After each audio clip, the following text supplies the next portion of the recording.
நம்ம வந்து chess trick part 2 எடுக்க போறோம். இப்போ வந்து நம்ம இன்னொரு செஸ் ட்ரிக்கையும் கத்துக்க போறோம். இப்போ வந்து நம்ம திருப்பி இந்த ஒரு காயின் எடுத்து இங்க வச்சிடணும்.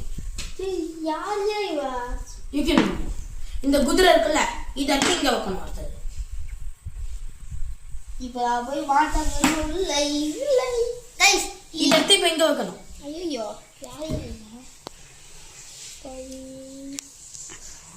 அவ்வளோதான் அவ்வளோதான் வந்து இங்க வச்சிடணும்.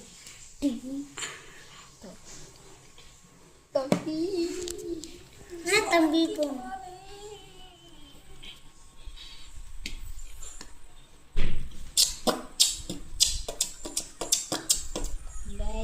இப்போ நவுத்துல இங்கே வச்சுக்கணும், இங்கே வச்சுக்கணும், நவுத்திட்டு இது நவுத்திக்கிறோம். ஓகே கைஸ், இதை அங்கேயே வச்சுட்டாங்க. இப்போ வந்து நம்ம மேட்ச் முடிக்க போறோம். இந்த ராணி இருக்குல்ல, இதை எடுத்து இங்க வச்சா அவுட். இப்போ அவன் வந்து இதை வச்சு விட்டுவானா, அப்ப வந்து நம்ம இதை வச்சு இதை வெட்ட போறோம். அவுட். கைஸ் இதோட டிப்ஸ் அண்ட் ட்ரிக்ஸ் முடிச்சு. பை. No guys.